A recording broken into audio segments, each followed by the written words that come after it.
মেঘা অনেকদিন পর তার বান্ধবীদের সঙ্গে দেখা করার জন্য গ্রামে যাচ্ছিল। ও ট্রেন অনেক রাতে গ্রামের স্টেশনে পৌঁছল। ওই ট্রেন থেকে নামলো আর আশেপাশে রিক্সা বা ট্যাক্সি খুঁজতে লাগলো। স্টেশন একেবারে নির্জন ছিল। মেঘা দূর দূর পর্যন্ত কোনো মানুষজনকে দেখতে পাচ্ছিল না। ও একটু অস্থির হয়ে পড়ল। অনেক খোঁজার পর ও একটা রিক্সা দেখতে পেল, যার ভেতরে তার ড্রাইভার ঘুমোচ্ছিল। মেঘা ওই রিক্সাওয়ালার কাছে গেল। শুনুন দাদা, কি হয়েছে? আসলে আমি গ্রামে যাব। ড্রাইভার চোখ খুলে মেঘার দিকে তাকালো আর হঠাৎ করে ভয় পেয়ে চিৎকার করতে লাগলো, ডাইনি, ডাইনি, ডাইনি, ডাইনি, আমাকে যেতে দাও, আমি কিছু করিনি। চিৎকার করতে করতে মেঘার থেকে দূরে যেতে লাগলো। এ আপনি কি বলছেন? আপনি ভয় পাবেন না, আমি কোনো ডাইনি নই। দাঁড়ান। ড্রাইভার শান্ত হয়ে আস্তে আস্তে মেঘার কাছে আসতে লাগলো। আপনি ডাইনি নয় তাহলে কে আপনি? আমি শহর থেকে এসেছি। এই গ্রামে আমার বান্ধবী থাকে। আপনি কি আমায় গ্রাম অবধি ছেড়ে দিতে পারবেন?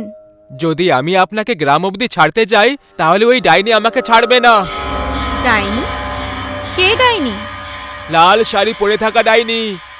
আপনি চিন্তা করবেন না, আমি আপনার সাথে আছি। চলুন আপনি। আপনি সাথে আছেন সেই জন্যই তো ভয় লাগছে। আপনি লাল রং পরে রয়েছেন, যেটা ডাইনির মোটেই পছন্দ নয়। গ্রামে যদি কেউ লাল রঙের কাপড় পরে বেরোয় তাহলে ডাইনি তার শরীরকে 2 টুকরোতে ভাগ করে মাটির নিচে পুঁতে দেয়। এইসব শুনে মেঘা একটু ভয় পেয়ে গেল, কিন্তু তারপর নিজেকে সামলেও বলল, দেখুন, কথাটা বুঝুন। এত রাতে আমি হেঁটে যেতে পারবো না, আর এখানে অন্য রিক্সাও নেই। দরকার হলে বেশি টাকা নিয়ে নিন, কিন্তু প্লিজ এখান থেকে চলুন।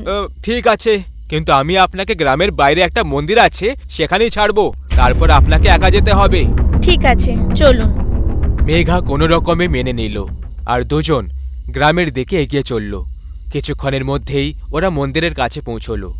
মেঘা ড্রাইভারকে টাকা দিল আর ড্রাইভার মন্দিরে হাত জড়ো করে ওখান থেকে চলে গেল। মেঘা একা হয়ে গেল।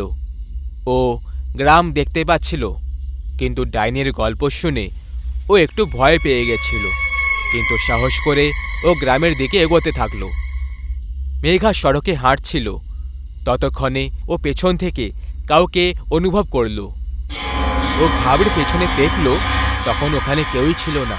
ওর চোখ মাটির দিকে পড়ল আর ভয়ের চোটে গা দিয়ে ঘাম ঝরতে শুরু হল।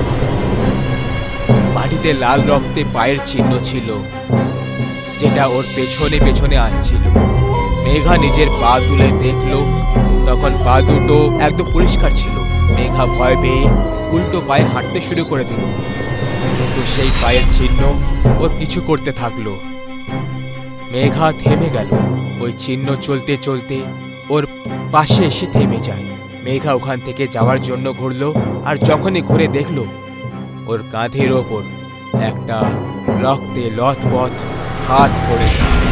মেঘা এত বেশি ভয় পেয়ে গেল যে ও চিৎকার করতে করতে গ্রামের দিকে পালাতে লাগলো।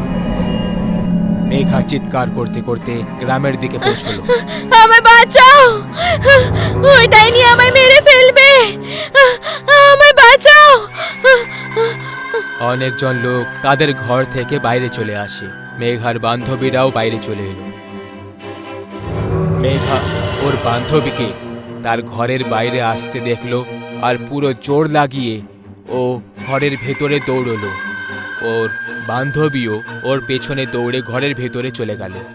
তুই লাল রং পরে কেন এসেছিস গ্রামে? ভুলটা আমারই ছিল, তোকে এখানে ডাকাই উচিত হয়নি। একটা কাজ কর, তুই পালিয়ে যা গ্রাম থেকে, না হলে এই ডাইনি তোকে ছাড়বে না। আমার স্বামীর মতো তোকেও মেরে ফেলবে। ওরা দুজন ঘরের কথা বলছিল, তখনই ডাইনির লাল রক্তে মাখা একটা হাত দরজা ভেঙে ভিতরে চলে এলো আর মেঘাকে টেনে টেনে বাইরে নিয়ে যেতে লাগলো। ডাইনির হাতটা মেঘাকে টেনে ঘরের বাইরে ছুটে দিল। ও কিছুই বুঝতে পারছিল না যে এসব কি হচ্ছে। গ্রামের সবাই মেঘাকে দেখার জন্য ওর কাছে যেতে লাগলো। মেঘার উপরে লাল আলো, লাল শাড়ি পরে থাকা ডাইনিকে দেখতে পেল। গ্রামের সবাই থেমে গেল আর নিজেদের ঘরের দিকে পালাতে লাগলো। ডাইনির রূপ খুবই মারাত্মক লাগছিল।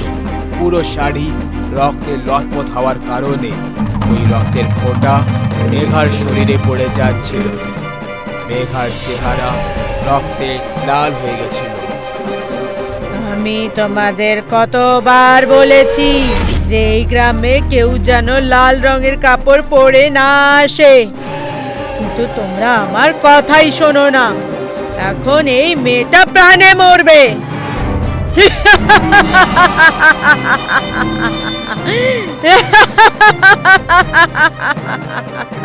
এইটুকু বলে ওই ডাইনি ভয়ঙ্কর হাসি হাসতে লাগলো। ডাইনিকে দেখে মেঘা পালাতে লাগলো। মেঘাকে পালাতে দেখে ডাইনি নিজের হাত লম্বা করে দিল আর ওকে হাওয়ায় তুলে নিল। ডাইনি মেঘাকে নিজের মাথার ওপরে তুলে নিল আর ওর শরীরকে মাঝখান থেকে ফাল করতে লাগলো। যেমন যেমন মেঘার শরীরের দুই টুকরো হচ্ছিল, তখন তখন মেঘার গরম রক্ত ডাইনির মাথার উপর দিয়ে পুরো শরীরে ছড়িয়ে পড়ল। এই রক্তের কারণে ডাইনির শাড়ি আরো লাল হতে লাগলো। শরীর ফাল হওয়ার সময় মেঘা এত জোরে চিৎকার করছিল যে ওর চিৎকারের জন্য পুরো গ্রাম কেঁপে উঠছিল। সব গ্রামবাসীদের আত্মা কাঁপতে লাগলো। সব শেষে মেঘার শরীরের দুই টুকরো হয়ে গেল আর ও ওখানেই হাওয়ায় ঝুলতে থাকলো। ডাইনি জোরে জোরে হাসতে লাগলো। ওর নিজের হাত জোরে মাটিতে মেরে দিল আর সেই কারণে জমিতে দুটো গর্ত হয়ে গেল। ডাইনি নিজের দুটো হাতে দুটো টুকরো নিয়ে আর দুটো গর্তের মধ্যে একটা একটা করে ছুঁড়ে দিল। যখনই টুকরো গর্তে পড়লো ওর ওপর এমনি এমনি মাটি পড়তে থাকলো আর দেখতেই দেখতে গর্ত ভরে গেল। মাটি যেমন ছিল তেমনই হয়ে গেল। ডাইনির ভেতর থেকে লাল আলো বেরোতে লাগলো আর ওই আলোতে ও উধাও হয়ে গেল। ডাইনির যাওয়ার পরে মেঘার বান্ধবী ওই গর্ত থাকা জায়গায় এলো আর কাঁদতে লাগলো। ধীরে ধীরে সব গ্রামবাসীরা জমা হতে লাগলো।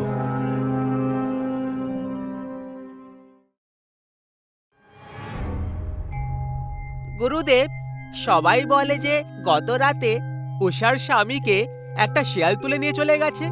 ওটা কি সত্যিই কোনো শিয়াল ছিল, নাকি শিয়ালের ছদ্মবেশে অন্য কেউ নিজের মায়াজাল তৈরি করছে? খোকা, এই কথাটাই তো গ্রামবাসীরা বুঝতে পারে না। আমি এই কথাটা পরিষ্কার বলে দিয়েছি যে সন্ধে হলেই নিজের নিজের বাড়ির দরজা বন্ধ করে দেবে, কারণ ও একটা রং বদলাতে পারা ডাইনি। বুঝতেও পারবে না যে কখন কার কার ছদ্মবেশে তোমার সামনে হাজির হয়ে যাবে, আর তুমি এই ব্যাপারে আন্দাজ অব্দি লাগাতে পারবেন। কিন্তু গুরুদেব, এটা কি সত্যি এই গ্রামে কোনো রং বদলাতে পারা এক ডাইনির নজর রয়েছে? গুরুদেব, এর পেছনের গল্পটা কি বলো না? আমার হিসেবে অনেক দেরি হয়ে গেছে। বাচ্চারা, এখন তোমাদেরও বাড়ি চলে যাওয়া উচিত।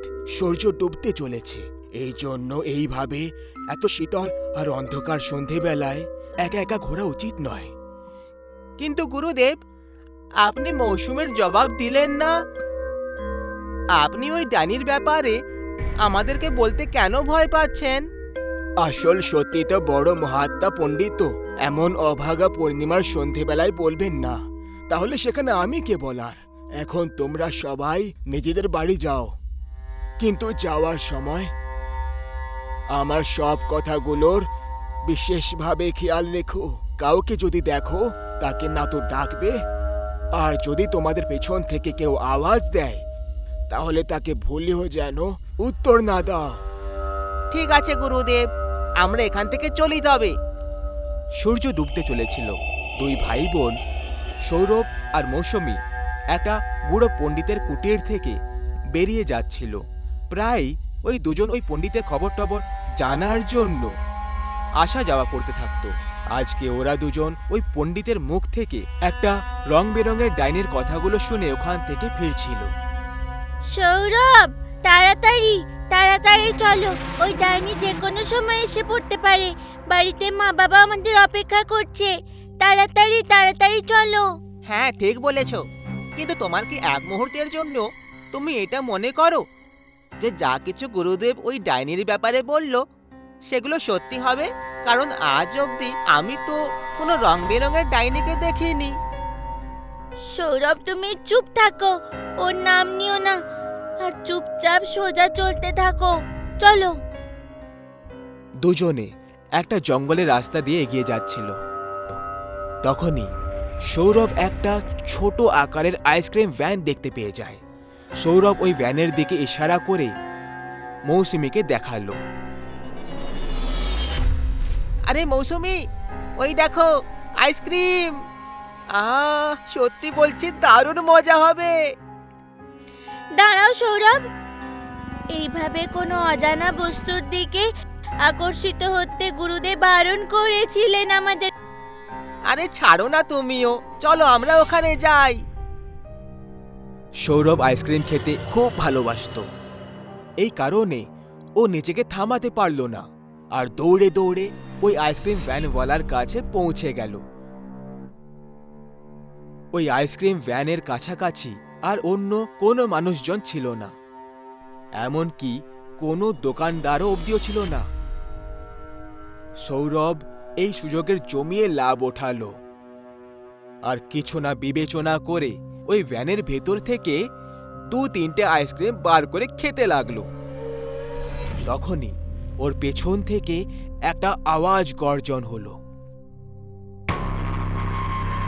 খাও বাচ্চারা, মন খুলে খাও, কারণ খুব তাড়াতাড়ি আমি তোমাদেরকে খেয়ে ফেলবো।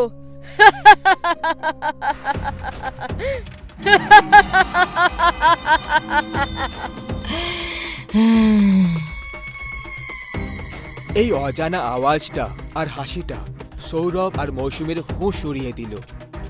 দুজনে আস্তে আস্তে পেছনে তাকালো। তখন ওরা পুড়ে যাওয়া খুস্কো খুস্কো চুল থাকা একটা মহিলাকে দেখতে পেল, যে ওদেরকে তাকিয়ে রয়েছিল। এমন মনে হচ্ছিল যেন ওই ডাইনির মধ্যে ভয়ঙ্কর খিদে রয়েছে। সৌরভ আর মৌসুমী দুজনে ওই ভয়ঙ্কর মহিলাকে দেখে ভয় পেয়ে যায়। তখনই সৌরভের মাথা ঘোরাতে লাগলো, যে কারণে ও অজ্ঞান হয়ে মাটিতে পড়ে গেল। আর তখনই ওই মহিলা খুব দ্রুত গতিতে ওদের দিকে এগিয়ে এলো। সৌরভ আর মৌসুমী তাহলে গেল কোথায়? এই প্রশ্নটাই এখন ওদের পরিবারের মনেই চলে যাচ্ছিল, কারণ তখন রাত 12টা বাজে আর এখনো অবধি ওরা দুজন বাড়িতে ফিরে আসেনি। আরে জবা, আমাদের বাচ্চাগুলো কি জানি কোথায় রয়ে গেল? দুজনের মধ্যে কেউই এখনো অবধি ফিরে আসেনি। আরে আমাকে তুমি কেন বলছো? আমার তো নিজেরই খুব খারাপ অবস্থা হয়ে আছে। অথচ আমি 50 বার বুঝিয়েছি যে সন্ধে হওয়ার পরে বাচ্চাদের বাড়ির বাইরে যেন না পাঠানো হয়। আজকাল তো গ্রামের সব জায়গায় ওই রং বেরঙের ডাইনির চর্চা হয়ে চলেছে। তুমিও না জবা, যা মুখে আসে বলছো। শুভ কথা বললে তবে শুভ হবে। এমনিতেও বাচ্চারা আজকে জেদ করছিল যে ওরা গুরুদেবের সঙ্গে দেখা করতে যাবে, তাই আমি যেতে দিলাম। এতে এখন আমার ভুলটা কোথায়? আরে ওইসব তো আমি বুঝলাম, কিন্তু বাচ্চাদেরকে এইভাবে একা পাঠানোর কি দরকার ছিল? হ্যাঁ জবা, তুমিই ঠিক বলেছ। কিন্তু এখন আমাকে এটা বলো যে আমরা কি এইভাবেই ঝগড়া করে সময় নষ্ট করব, নাকি বাচ্চাদেরকে খোঁজার জন্য কোনো কাজ করব? তুমি নিজেও তো ওদের সঙ্গে যেতে পারতে, তাই না? তুমি বললে যে ওরা দুজন গুরুদেবের কাছে যাওয়ার জন্য জেদ করছিল। তাহলে তো আমাদেরকেও এক্ষুনি গুরুদেবের কুটিরে পৌঁছানো উচিত। এখন কি করতে হবে ওই পথ উনিই দেখাবেন। হ্যাঁ হ্যাঁ, তুমি ঠিক বলেছ। চলো তাড়াতাড়ি গুরুদেবের কাছে যাই। দুটো বাচ্চার একসঙ্গে উধাও হয়ে যাওয়ার কারণে অমিত আর জবা দুজন খুব চিন্তা আর হতাশ হয়ে গুরুদেবের কুটিরে এসে পৌঁছলো। ওরা দুজন ওই কুটিরের মাটির তৈরি দরজায় ঠকঠক করতে লাগলো। কিছুক্ষণ পর ওই বুড়ো পণ্ডিত নিজের কুটির থেকে বাইরে বেরিয়ে এলো। আরে তোমরা দুজন এত গভীর রাতে এখানে কি করছো? সব কুশল মঙ্গল আছে তো? আরে কি কুশল মঙ্গল গুরুদেব, আমাদের দুই বাচ্চা সৌরভ আর মৌসুমী নিখোঁজ হয়ে গেছে। এর মানে ওরা দুজন এখনো বাড়িতে পৌঁছয়নি? আরে গুরুদেব, আমাদের বাচ্চারা যদি বাড়িতে একেবারে ঠিক অবস্থায় চলে যেত তাহলে এত গভীর রাতে আপনাকে কেন কষ্ট দিতাম? এখন আপনি আমাদের কিছু সাহায্য করুন। কিন্তু আমি ওই দুজনকে সূর্য ডোবার আগেই ওদেরকে ছেড়ে দিয়েছিলাম। ওরা অবশ্যই বাড়িতে আছে।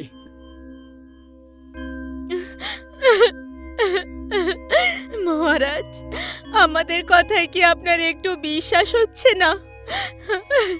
আপনি নিজে আমাদের বাড়িতে এসে দেখে নিন। ঠিক আছে, চলো আমি এক্ষুনি তোমাদের বাড়িতে যাওয়ার জন্য বেরিয়ে পড়ি। এরপরে গুরুদেব সমেত ওরা দুজনও তাদের বাড়িতে পৌঁছে গেল। যেখানে দরজা খোলা মাত্রই ওরা বিছানায় সৌরভ আর মৌসুমীকে ঘুমিয়ে আছে দেখতে পেল।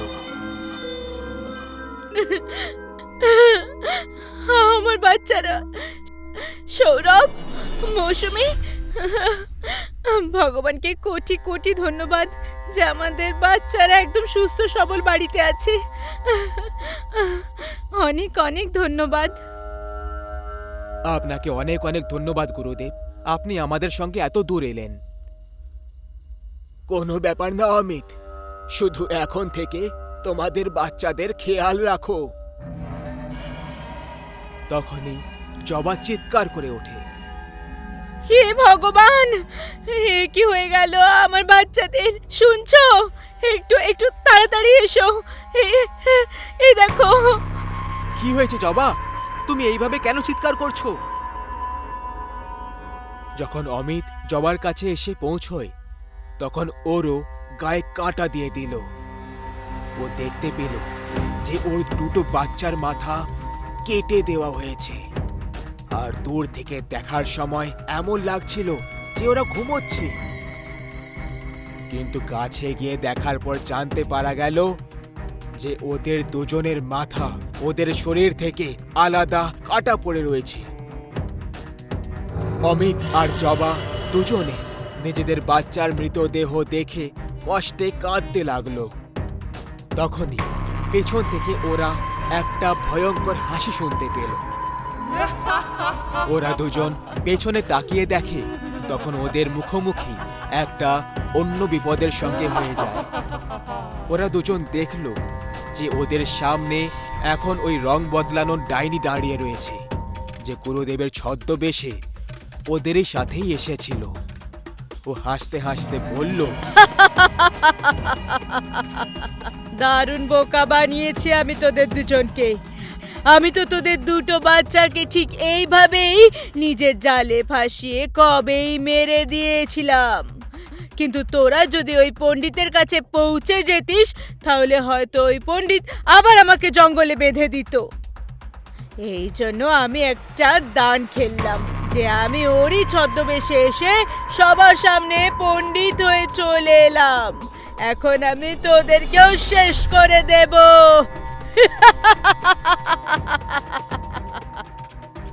শয়তান ডাইনি, তুই আমাদের বাচ্চাদেরকে মেরে ফেললি, আমি তোকে জ্যান্ত ছাড়বো না। অমিত হাতে চাকু নিয়ে ওই ডাইনির দিকে এগিয়ে গেল, কিন্তু তখনই ওই ডাইনিটা একটা মন্ত্র পড়ল, যে কারণে অমিত ওই চাকু দিয়ে নিজেরই গলা কেটে ফেলল আর ছটপট করতে করতে মৃত্যুর শয্যায় শুয়ে পড়ল। দম আটকে যাওয়ার কারণে জবাও ছটপট করতে করতে মরে গেল। পরের দিন গ্রামবাসীরা যখন অমিতের দৃশ্য দেখল তখন তারা সবাই কেঁপে উঠল আর গুরুদেবকে ডেকে নিল। হে ভগবান, এই দৃশ্য দেখে আমার বুকটা জ্বলে উঠছে। আমার এই দুজনকে একা বাড়িতে পাঠানোই উচিত ছিল না। এই সব ওই ডাইনিরই কাজ, যে নিজের রং বদলে খেলা খেলছে, তারপর নিজের উদ্দেশ্যটাকে পুরো করছে। গুরুদেবের হিসেবে গত রাতে সে নিজের কুটিরে উপস্থিতই ছিল না। সে তখন কোনো পূজা করতে গেছিল, আর এই কথাটা ওই ডাইনিটা আগে থেকে জানত যে এটার খুব লাভ উঠিয়েছে, আর গুরুদেবের ছদ্মবেশে ষড়যন্ত্র করে আর নিজের রক্তের পিপাসা মিটিয়ে নেয়। গুরুদেব সমস্ত গ্রামবাসীদেরকে একটা মায়াবী তাবিজ দিয়ে দিল, যেটা গ্রামের সব সদস্যদেরকে তাদের বাড়ির বাইরে ঝুলিয়ে রাখতে বলল, যে কারণে ওই রং বদলানোর ডাইনির মায়াটা আর কাজ করবে না। গ্রামবাসীরা গুরুদেবের নিয়ম পালন টালন করে ওই তাবিজটাকে নিজেদের বাড়ির বাইরে ঝোলানো শুরু করে দিল, যে কারণে গ্রামে যে ভুতুড়ে ঘটনাগুলো হচ্ছিল কম হতে লাগলো। কিন্তু আজকেও ওই রং বদলানো ডাইনি কোনো একজনের সন্ধান করে চলেছে। তাই যদি ও সুযোগ পায় তাহলে ও আরও একটা শিকার পুরো করে ফেলবে। অধরা নামের এক গ্রামে একটা গোদাম ছিল। সেখানে রাজা রোজ একটা করে শিকার করা জানোয়ার আর তরোয়াল এনে রেখে দিত। ওই জায়গায় শুধুমাত্র রাজার শিকার করা জানোয়ার আর তরোয়াল রাখা হতো, আর সেগুলোর দেখাশোনা করার জন্য রাজা মালা আর জয়া দুটো মহিলাকে কাজে রেখেছিল। একবার সন্ধেবেলায় রাজা যখন শিকার করে ফিরছিল, তখন সে নিজের সাথে একটা নেকড়ের কাটা মাথা নিয়ে আসে। এর আগে রাজা জন্তুদেরকে শুধু মেরেছিল, কিন্তু আজকে তাদেরকে কেটে প্রথমবার এনেছিল। এই কারণে মালা আর জবা ভয় পেয়ে গেছিল। রাজা গোদামে এলো, ওই মহিলাগুলো ওখানেই দাঁড়িয়েছিল। এর মাথাটাকে বিশেষভাবে সাজানো হোক, এটা আমার বিশেষ শিকার। সেবকরা ওই নেকড়ের মাথাটা মহিলাদের হাতে দিয়ে দিল। ওটা থেকে এখনো রক্ত বেরোচ্ছিল। রাজা নিজের তরোয়াল মালার হাতে দিয়ে বলল, এটাও বিশেষভাবে রাখবে, আমি কাল দেখতে আসব। এইটুকু বলে রাজার সেবকরা ওখান থেকে চলে গেল। মালা আর জবা ওই শিকার আর তরোয়ালটাকে গোদামের ঠিক মধ্যিখানে সাজিয়ে দেয়। আজকের কাজ তো শেষ, চল খাবার খেয়ে ঘুমিয়ে পড়ি, খুব খিদে পেয়েছে। দাঁড়া, এই দেখ, তরোয়ালে লেগে থাকা সব রক্ত মাটিতে পড়ে যাচ্ছে, এটা পরিষ্কার করতে হবে। ঠিক আছে, আমি করে দিচ্ছি, তুই তাড়াতাড়ি যা, খাবার গরম কর, যা। হ্যাঁ ঠিক আছে, ভালো করে করবি। হ্যাঁ। জবা অন্য ঘরে চলে গেল, আর মালা ও মাটিতে পড়ে থাকা রক্ত পরিষ্কার করতে লাগলো।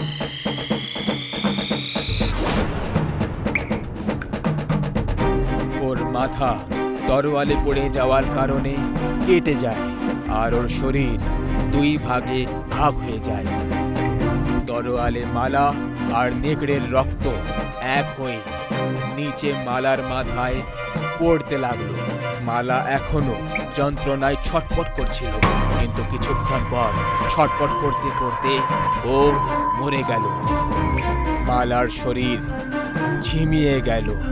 তরোয়ালের এই রক্ত এখনো ওর মাথায় পড়ে যাচ্ছিল। কিছুক্ষণ পর ওই কাটা নেকড়ের চোখ দুটো চমকাতে লাগলো, আর তার কারণে ওর ভয়ঙ্কর আর জ্যান্ত মনে হচ্ছিল। হঠাৎ করে মালার শরীর উঠতে উঠতে এলো আর মাথার সঙ্গে গিয়ে চিপকে গেল। তরোয়াল থেকে পড়া রক্তের ফোঁটা হাওয়ায় থেমে গেল, আর মালার শরীর আস্তে আস্তে নড়তে লাগলো। ওর মধ্যে আবার প্রাণ এসে গেল। যখনই মালা নিজের চোখ খুলল, রক্তের সেই ফোঁটা তরোয়ালের দিকে আকর্ষিত হয়ে যায়। ওর চোখ দুটো একেবারে হলুদ হয়ে গেছিল। মাথায় কাটা দাগের চিহ্নটাও একদম সেরকমই ছিল, আর তার থেকে নেকড়ে আর মালার রক্ত একসাথে বয়ে যাচ্ছিল। মালার শরীরে নেকড়ের মতো চুল বেরোতে লাগলো, আর তার কারণে ও একটা কুৎসিত ডাইনির মতো লাগছিল। ও ওই তরোয়ালটা তুলল আর নিজের বড় জিভ বাইরে বের করে দেয়। ওর উপরের রক্ত এক ঝটকায় চেটে নিল। তরোয়ালের কারণে ওর জিভ 2 ভাগে কেটে যায়, কিন্তু মুখ থেকে একটুও রক্ত বেরোলো না। ওই ডাইনি নেকড়ের মতো চেঁচাতে লাগলো। ডাইনির শান্ত হওয়ার পরে জবার আওয়াজ এলো।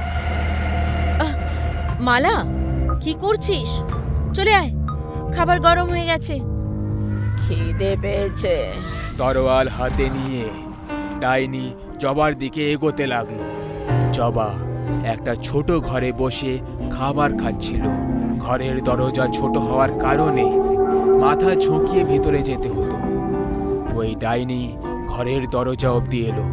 জবা মালার শাড়ি দেখলো আর বলল, এসে গেছিস তুই? কি করছিলি এতক্ষণ ধরে? কিছুক্ষণ অবধি ডাইনি কিছু না বলে ওখানে দরজার কাছে দাঁড়িয়ে রইল। চল ভেতরে আয়, খিদে পায়নি তোর? খিদে পেয়েছে। ডাইনি নিজের মাথা জোরে জোরে দেওয়ালে মারল আর দরজার ভাগটা ভেঙে দিল। জবা মালার ওই ডাইনিওয়ালা রূপ দেখে ভয় পেয়ে গেল। ডাইনির জবার দিকে এগোলো আর তরোয়াল দিয়ে ওর উপরে ঘাত করতে লাগলো। জবা জোরে জোরে চিৎকার করতে লাগলো, সাহায্যের জন্য আওয়াজ দিচ্ছিল, কিন্তু ওখানে কেউ ছিল না। ডাইনি জবার শরীরে অনেকগুলো টুকরো করে দিল আর ওই টুকরোগুলো খেতে লাগলো। নিজের কাটা জিভ দিয়ে জবার রক্ত চাটতে লাগলো। পরের সন্ধে যখন রাজা নিজের শিকার নিয়ে এলো, তখন গোদামের অবস্থা দেখে ভয় পেয়ে যায়। সে দেখল যে কালকের তরোয়ালটা নিজের জায়গায় ছিল না, মাটিতে চারিদিকে রক্ত পড়েছিল। এইসব কি হলো? মালা, জবা! রাজা আস্তে আস্তে ভেতরে আসতে লাগলো। রাজার দুটো সেবকও ভয়ে ভয়ে রাজার পেছনে যেতে লাগলো। চলতে চলতে রাজা ওই ছোট ঘরের কাছে পৌঁছলো আর ভেতরের ওই দৃশ্য দেখে আরো বেশি ভয় পেয়ে গেল। মাটিতে সব রক্ত আর নাড়ি ভড়ি পড়েছিল, যে কারণে রাজা নিজের তরোয়াল বের করলো আর আগে এগোতে থাকলো। হঠাৎ ডাইনি ওপর থেকে ওই দুটো সেবকের উপরে হামলা করে দিল আর তরোয়াল দিয়ে ওদেরকে মেরে ফেললো। ও রাজার উপরেও হামলা করলো, কিন্তু রাজা নিজের তরোয়াল সামনে করে নিজেকে বাঁচিয়ে নেয়। কে তুমি? মালা? খিদে পেয়েছে, তোমাকে খাবো।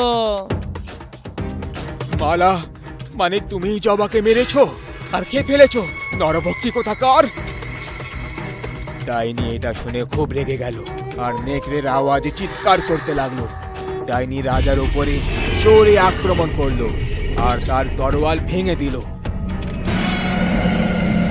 তখনই দ্বিতীয়বার ঘাত করলো আর তার মাথা ধড় থেকে আলাদা করে দিল।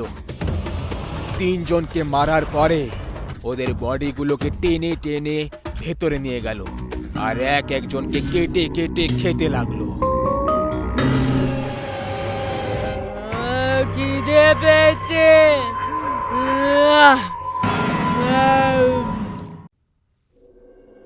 সূর্যের প্রথম আলোর সাথে গ্রামে একটা নতুন সকাল হয়। সবাই নিজের নিজের ঘর থেকে বাইরে বেরিয়ে কাজ করছিল। এরই মধ্যে একটা দোকানের বাইরে একটা মহিলা আসে, যার নাম সুরেখা ছিল। সুরেখা আঁচলের অর্ধেক অংশ নিজের ঠোঁটে চেপে টিপে রেখেছিল। ভাই, আমি কাজের খোঁজে এখানে এসেছি।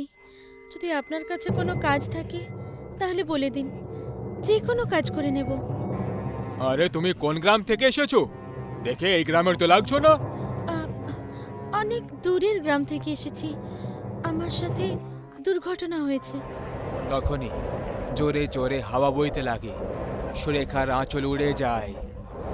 সুরেখার অর্ধেক উড়ে যাওয়া চেহারা সবাই দেখে ভয় পেয়ে যায়। হে ভগবান, এত ভয়ঙ্কর চেহারা আমি নিজের জীবনে আগে কখনো দেখিনি।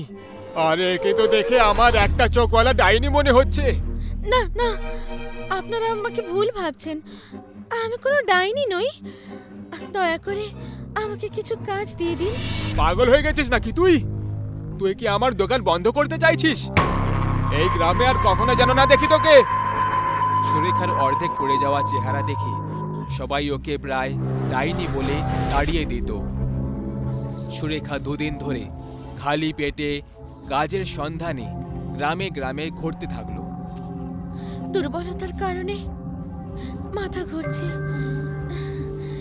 এই গ্রামে কারখানা রয়েছে, জিজ্ঞেস করে দেখি যদি যদি কিছু কাজ পেয়ে যাই। দাদা দাদা, এই কারখানার মালিককে, আমার একটা কাজের দরকার, আপনি কি আমার কাজে রাখতে পারবেন? আমারও কর্মচারীর খুব দরকার, আপনি এখানে কাজ করতে পারেন। তখনই সুরেখা অজ্ঞান হয়ে যায় আর বাকি মেয়েরা দৌড়ে চলে আসে। ওরা সবাই সুরেখার অর্ধেক পুড়ে যাওয়া চেহারা দেখে ফেলে। কি দেখছিস?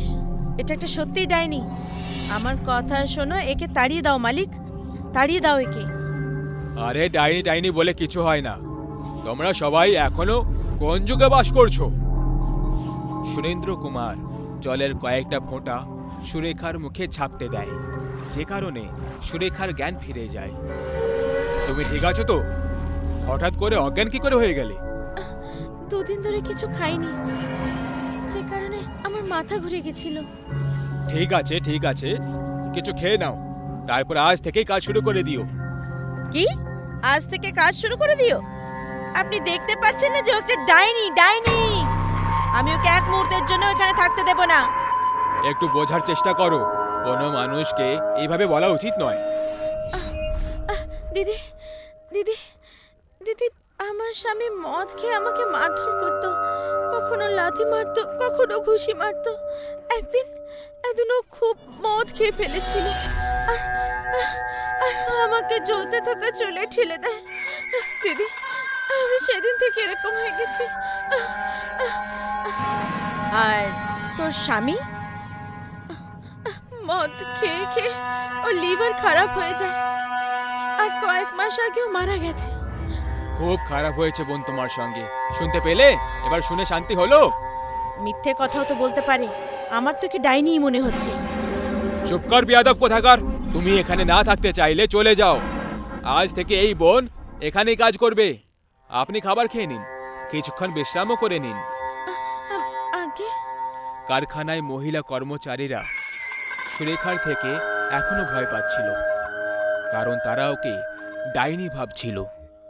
সেই রাতে সুরেন্দ্র কুমারের ছেলে ঘুমিয়ে ঘুমিয়ে ছটফট করতে লাগলো। ওই বাচ্চাটা বেচারা নিঃশ্বাস নিতে পারছিল না। মনে হচ্ছে ওই ডাইনি আমার ছেলেকে মারছে। বাচ্চা নিঃশ্বাস নেওয়ার চেষ্টা করতে করতে মরে যায়। আমার ছেলে, আমার ছেলে, আমার ছেলে! সব ওই ডাইনিরই কাজ। তোমাকে বলেছিলাম না, সব তোমার কারণে হয়েছে। আমার ছেলে। সুরেন্দ্র নিজের ছেলেকে কষ্ট পেতে দেখে আর তাকে তার স্ত্রীর কথায় বিশ্বাস হয়ে গেল। সেও সুরেখাকে ডাইনি মেনে নিল। আজ তো আমি ওকে মেরেই ফেলবো। আমার ছেলেকে খেয়ে নিল এসেই, ডাইনি কোথাকার! সুরেন্দ্র কুমার সুরেখাকে গ্রামের চৌমাথায় বেঁধে দিল। যে মানুষটা তোকে কাজ দিল, খেতে দিল, তারই ছেলেকে খেয়ে ফেললি তুই! ডাইনি কোথাকার! মারে একে, মেরে ফেলো! ভগবানের জন্য আমায় ছেড়ে দিন, আমি কোনো ডাইনি নই। সুরেন্দ্র রাগ শান্ত হলো না। সে একটা মশাল হাতে নিল আর সুরেখাকে জ্যান্ত পুড়িয়ে ফেলল। সুরেখা ওখানে ছটফট করতে করতে মরে গেল। তারপর কিছুদিন পর রূপা প্রায় অর্ধেক রাতে কারখানায় কাজ করছিল। তখনই দরজা নিজের থেকেই বন্ধ হয়ে যায়। কে ওখানে? পেছন থেকে কেউ রূপার চুল টেনে নিয়ে যেতে থাকে।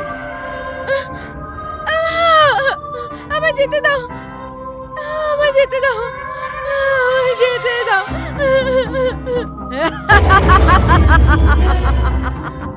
ভয় পেলি?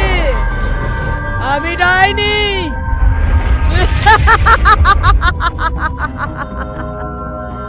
একটা চোখ থাকা ডাইনি রূপাকে একটা চলন্ত মেশিনে ছিঁড়ে দেয়। তার রক্তের ফোঁটা চারিদিকে ছড়িয়ে গেল। রূপার কাটা মাথা দেখে সুরেন্দ্র কুমার আর সুনিতা ভয় পেয়ে যায়। আরে এসব কি করে হয়ে গেল? শোনো না, আমার খুব ভয় লাগছে, খুব ভয় লাগছে। তুই ঘরে যা, আমি এর বডি সরিয়ে আসছি। তাহলে সবাই ভাববে যে আমরাই একে মেরে ফেলেছি। চুপচাপ ঘরে বসে থাক, আমি কিছুক্ষণ পরে আসছি। হে ভগবান, এইসব কি করে হয়ে গেল? কোথাও ওই ডাইনিটা নয় তো? ডাইনিকে দেখে সুনিতা ভয় পেয়ে যায়। আমাকে আমাকে যেতে দে, আমাকে যেতে দে, আমাকে যেতে দে। তুই আমাকে যেতে দিয়েছিলি? বল।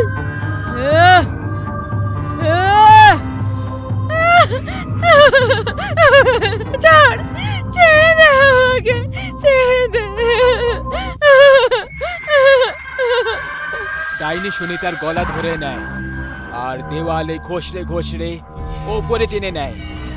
সুনিতা নিজের হাত পা মারতে মারতে মরে গেল। কিছুক্ষণ পর সুরেন্দ্র কুমার ঘরে পৌঁছলো। আমি বডি পুঁতে এসেছি, এখন আর কোনো সমস্যা হবে না। সুনিতা, সুনিতা, সুনিতা। সুনিতার কোনো আওয়াজ এলো না। সুরেন্দ্র কুমার যখনই রুমে গেল, সুনিতার বডি বেডের উপরে পড়েছিল। সুনিতা, এসব কি করে হয়ে গেল? সুনিতা, সুনিতা। ডাইনি বলেছিলি না আমাকে? সুরেন্দ্র কুমার দৌড়ে পালায়, কিন্তু ঘরের দরজা খুলতে পারল না। ডাইনি পুরো বাড়িতে আগুন লাগিয়ে দেয়। বাঁচাও, বাঁচাও, ডাইনি আমাকে মেরে ফেলবে, বাঁচাও আমাকে। ডাইনি সুরেন্দ্র কুমারের পা ধরে আগুনে নিয়ে চলে যায়। আগুনের ঝাপটায় সুরেন্দ্র কুমারের চিৎকার গর্জন হচ্ছিল। বাঁচাও, বাঁচাও। এই লোকগুলো মিলে আমাকে ডাইনি ডাইনি বলে শেষে ডাইনি বানিয়ে দিল। একটা চোখওয়ালা ডাইনি।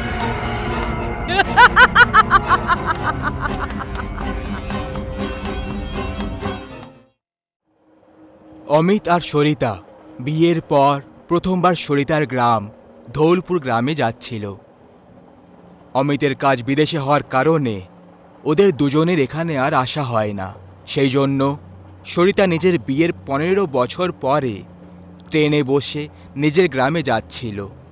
সরিতার মেয়ে রশনিও ওদের সঙ্গে প্রথমবার নিজের দিদার বাড়িতে যাচ্ছিল। আজ এত বছর পর গ্রামে যাচ্ছি। জানি না ওখানে কত কিছু বদলে গেছে। ওখানে সবাই আমাদেরকে দেখে সারপ্রাইজ হয়ে যাবে। বিয়ের পর আমরা কখনো গ্রামে আসার সুযোগ পাইনি। ভালো করেছো তুমি যে কাউকে বলোনি যে আমরা গ্রামে আসছি। অমিত সরিতার ট্রেন কোনো কারণে লেট হয়ে যায় আর ওদের গ্রামে পৌঁছোতে রাত হয়ে যায়। ধলপুর গ্রামের স্টেশন একেবারে খাঁ খাঁ করছিল। ওখানে একটাও মানুষ ছিল না। দ্রুত গতিতে হাওয়া চলছিল আর আকাশ থেকে বাজ পড়ছিল। এখন তো সবে 11:30টাই বেজেছে, কিন্তু গ্রাম এত খাঁ করছে যেন এখানে কেউই থাকে না। এখানে কোনো অটো রিক্সাও পাওয়া যাবে না। আমাদের এখান থেকে পায়ে হেঁটেই বাড়ির দিকে যেতে হবে। হ্যাঁ, তাড়াতাড়ি করো, আবহাওয়া ঠিক লাগছে না। বৃষ্টি শুরু হলে কিন্তু আর যেতে পারবো না। 3 জন পায়ে হেঁটে ঘরের দিকে এগিয়ে যায়। চারিদিকে জনশূন্য আর অন্ধকার। জোরে জোরে বাতাস বয়ে চলেছিল আর বিদ্যুৎ পড়ে যাচ্ছিল। তখনই রোডের ধারে ওরা একটা ট্যাক্সিওয়ালাকে দেখতে পেল, যে নিজের ট্যাক্সিতে ঘুমোচ্ছিল। আমি এই ট্যাক্সিওয়ালার সঙ্গে কথা বলি। অমিত ট্যাক্সিওয়ালার কাছে গিয়ে তাকে জাগিয়ে দিল। ও দাদা, আরে ও ট্যাক্সিওয়ালা দাদা, আমরা আসলে ধৌলপুর গ্রামে যাব। মনে হচ্ছে আপনারা এই গ্রামে নতুন এসেছেন। আপনি জানেন না, আজ অমাবস্যার কালো রাত। আজকের রাতে এই গ্রামে একটা মানুষ নিজের নিজের ঘর থেকে বাইরে বেরোয় না। আজ মৃত্যুর বিপদ বেশি থাকে। What rubbish! আগে তো এরকম কিছু ছিল না। এই ট্যাক্সিওয়ালাটা বেশি টাকা নেওয়ার জন্য আমাদের ভয় দেখাচ্ছে। ঠিক আছে, তোমাকে এখান থেকে যাওয়ার জন্য কোনো দরকার নেই। এই নাও টাকা, আমাদের শুধু ট্যাক্সি এক রাতের জন্য দিয়ে দাও। কাল সকালে অ্যাড্রেসে এসে তুমি নিজে ট্যাক্সি নিয়ে চলে যেও। ঠিক আছে, কিন্তু তবুও আমি আপনাকে একটা বিনামূল্যে পরামর্শ দেব। গ্রামের উত্তর দিকে যে কুয়োয়া রয়েছে তার কাছে যেন ভুলেও কখনো না যান। আর যদি কেউ আপনাকে পেছন থেকে আওয়াজ দেয় তাহলে পেছনে ঘুরে একদম দেখবেন না। অমিত নিজের সব জিনিস ট্যাক্সিতে রেখে দিয়ে নিজে ট্যাক্সি ড্রাইভ করে ঘরের দিকে বেরিয়ে পড়ল। আমি এখান থেকে একটা শর্টকাট রাস্তা জানি। ওই রাস্তা দিয়ে আমরা তাড়াতাড়ি বাড়ি পৌঁছে যাব। কিন্তু ওই রাস্তাটা গ্রামের কুয়োর সামনে দিয়ে যায়। কি ভাই, তুমি এই কথায় বিশ্বাস করতে লাগলে? না, এইসব ট্যাক্সিওয়ালা আমাদের ভয় দেখানোর জন্য বলছিল। অমিত সরিতার কথা মতো বলা রাস্তা দিয়ে গাড়ি ঘুরিয়ে নিল। যখনই তাদের গাড়ি গ্রামের কুয়োর কাছে পৌঁছলো, গাড়ির নিচে একটা পাথর এসে গেল আর গাড়ি কুয়োর কাছে গিয়ে ধাক্কা খেয়ে গেল। ওই কুয়োর ভেতরের জল জোরে জোরে ধাক্কা খেতে লাগলো, যেন ওই কুয়োর মধ্যে কেউ ঢেউ খেলাচ্ছে। তোমরা সবাই ঠিক আছো তো? মনে হয় চাকার নিচে কোনো পাথর এসে গেছিল। আমার এমন মনে হলো যেন এখানে কেউ দাঁড়িয়ে আছে। তখনই সরিতার নজর কুয়োর কাছে দাঁড়ানো নিজের ছোটবেলার বন্ধু সত্যজিতের ওপর পড়ে যায়। আরে সত্যজিৎ, কেমন আছো তুমি? তুমি তো মোটেই বদলাওনি। আর এই গ্রামটা তো খাঁ খাঁ করছে কেন? আর তুমি এখানে একা কি করছো? অমাবস্যার কালো রাত, এই রাতকে মৃত্যুর রাত বলা হয়। আজকে কেউ বাঁচবে না, সবাই শেষ হয়ে যাবে। সরিতাকে সত্যজিতের কথাগুলো খুব আজব মনে হলো। ওরা দুজন ওখান থেকে তাদের বাড়ির জন্য বেরিয়ে পড়ে আর কিছুক্ষণ পরেই তাদের বাড়িতে পৌঁছে যায়। কিছুক্ষণ গেটে দাঁড়িয়ে থাকার পর সরিতার মা শান্তা হাতে মশাল নিয়ে গেট খুলে দিল। আরে মা, তুমি এটা কি করছো? আমাদেরকে মারার কথা ভাবছো নাকি? তোমরা এত রাত্রে, তাও আবার আজকে অমাবস্যার রাত্রে? এইসব সরিতার আইডিয়া ছিল, আপনাদের সবাইকে সারপ্রাইজ দেওয়ার জন্য। আর এই অমাবস্যার রাতের নাম কেন জপে যাচ্ছে পুরো গ্রামটা? যাকেই দেখি অমাবস্যার রাত বলে আমাদের ভয় পাইয়ে দেয়। শান্তা সবাইকে তার বাড়ির ভেতরে নিয়ে যায়। তুমি জানো না তোমার বিয়ের পরে এই গ্রামে কি কি ঘটে গেছে। অনেকেই নিজেদের প্রাণ হারিয়ে ফেলেছে। আমাদের বাবার প্রাণও এই অমাবস্যার কালো রাত নিয়ে নিয়েছে। রাস্তায় সত্যজিতের সাথে দেখা হয়েছিল। ও এরকমই কথা বলছিল। কি বললে তুমি? সত্যজিতের সাথে দেখা? হ্যাঁ, গ্রামের পুরনো কুয়োর কাছে। কিন্তু আপনি ওর নাম শুনে এত অবাক হলেন কেন? কারণ আজ থেকে 15 বছর আগে ওর মৃত্যু হয়ে গেছে। সত্যজিৎ ওই কুয়োতে পড়ে মরে গেছে। এটা শুনে সবাই অবাক হয়ে যায়। সরিতা কিছুই বুঝতে পারছিল না। যে ও যাকে কুয়োর কাছে দেখেছিল ও আসলে কে ছিল। এখনো কাউকে ছাড়বে না। তোমরা আজকের রাতে এখানে এসে অনেক বড় ভুল করে ফেলেছো। তোমরা কেউ বাড়ির বাইরে পা রাখবে না। সবাই নিজেদের ঘরে গিয়ে শুয়ে পড়ে, কিন্তু রিয়ার ঘুম ধরছিল না। ওর চোখের সামনে সেই কুয়োর কথাগুলো ঘুরে বেড়াচ্ছিল। সবাই যখন ঘুমিয়ে পড়ল তখন রিয়া একলাই ওই কুয়োর দিকে এগোতে লাগলো। জোরে জোরে গেটের ধাক্কার আওয়াজ শুনে সরিতার চোখ খুলে যায়। রিয়া, রিয়া, রিয়া কোথায় চলে গেল? তখনই সরিতা দেখল যে রিয়া ওই কুয়োর দিকে এগিয়ে যাচ্ছে। সরিতাও ওর পেছনে পেছনে কুয়োর দিকে এগিয়ে যেতে লাগে। রিয়া, রিয়া দাঁড়াও, ওদিকে যেও না। রিয়া, রশনি ওই কুয়োর কাছে পৌঁছে তাতে লাফাবে বলে ভাবছিল, ঠিক তখনই সরিতা পেছন থেকে এসে ওকে ধরে ফেলে। তখনই কুয়োর ভেতরের দেওয়াল থেকে বিড়ালের মতো চলতে চলতে সত্যজিৎ বের হলো। সরিতা ওকে দেখে খুব ভয় পেয়ে যায়। তুমি আমার বাচ্চাকে কেন মারতে চাইছো? আমরা তোমার কি ক্ষতি করেছি? তুমি আমার ছোটবেলার বন্ধু ছিলে। সত্যজিৎ সরিতাকে ধাক্কা মেরে দেয় আর রিয়াকে নিজের সঙ্গে কুয়োর ভেতরে নিয়ে চলে যায়। সরিতা ওখানেই অজ্ঞান হয়ে পড়ে থাকে। পরের দিন যখন ওর জ্ঞান ফিরে যায় তখন কুয়োর বালতির দড়ি দিয়ে রিয়া কুয়োর কাছে উল্টো দিকে ঝুলেছিল। তোমরা দুজনে এখানে এই অবস্থায় কি করে পৌঁছলে? আমি পরিষ্কার বলে দিয়েছিলাম কেউ বাড়ি থেকে বাইরে বেরোবে না। রিয়া, রিয়া, এই অবস্থা কি করে হলো? রিয়া, ওই সত্যজিৎ রিয়াকে নিজের সাথে কুয়োতে নিয়ে লাফিয়ে পড়েছিল। সবাই সরিতা আর রিয়াকে নিয়ে ঘরে চলে যায়। রিয়ার খুব জ্বর হয়ে গেল। সরিতা শান্তাকে সত্যজিতের মৃত্যুর ব্যাপারে জিজ্ঞেস করে। এসব কি হচ্ছে?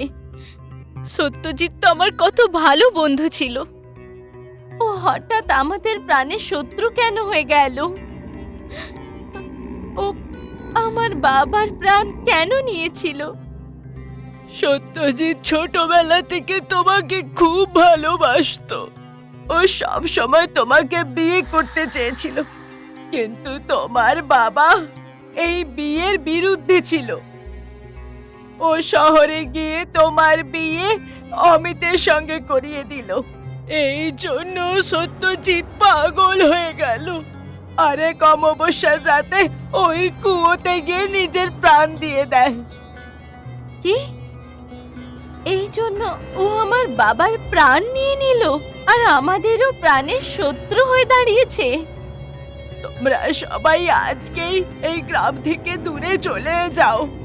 এখানে তোমাদের প্রাণ বিপদে রয়েছে।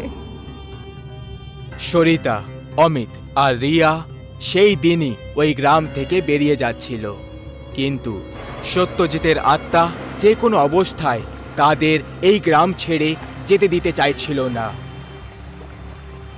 তারা সবাই গাড়িতে বসে স্টেশনের দিকে বেরিয়ে পড়ল। তখনই সরিতা গাড়ির আয়নায় দেখতে পেয়ে গেল সত্যজিৎ তাদের সঙ্গে ওই গাড়িতেই বসে আছে। আর এটা দেখে ও জোরে চিৎকার করতে শুরু করে। সত্যজিৎ, সত্যজিৎ এখানেই আছে, আমাদের সাথে গাড়িতেই আছে। ও আমাদের মধ্যে কাউকে ছাড়বে না, মেরে ফেলবে। ও তোমার পেছনে কেন পড়ে রয়েছে?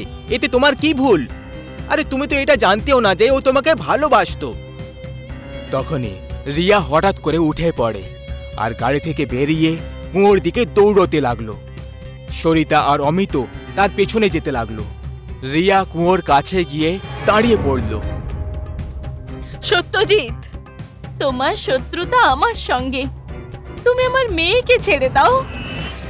রিয়া অজ্ঞান হয়ে ওখানেই নিচে পড়ে যায়। আমাকে সরিতাকে আলাদা করতে চাও তো, কিন্তু আমি তোমার এই ইচ্ছেটাকে পুরো হতে দেব না। সত্যজিৎ অমিতকে হাওয়ায় তুলে দিয়ে দূরে ছুঁড়ে দেয়। আমি আজ পর্যন্ত তোমার অপেক্ষা করে বসে আছি, কিন্তু তুমি আমার কখনো হতে পারবে না। তোমার হৃদয় অন্য কারোর রাজত্ব। আমি তোমাকে মোটেই ঠকাইনি। আমি তোমার এই প্রেমের ব্যাপারে কিছুই জানতাম না রামানন্দ। আমি নিজের জীবনে অমিতকে ভালোবেসেছি। সত্যজিৎ কুয়োর জলে চিরকালের জন্য উধাও হয়ে গেল।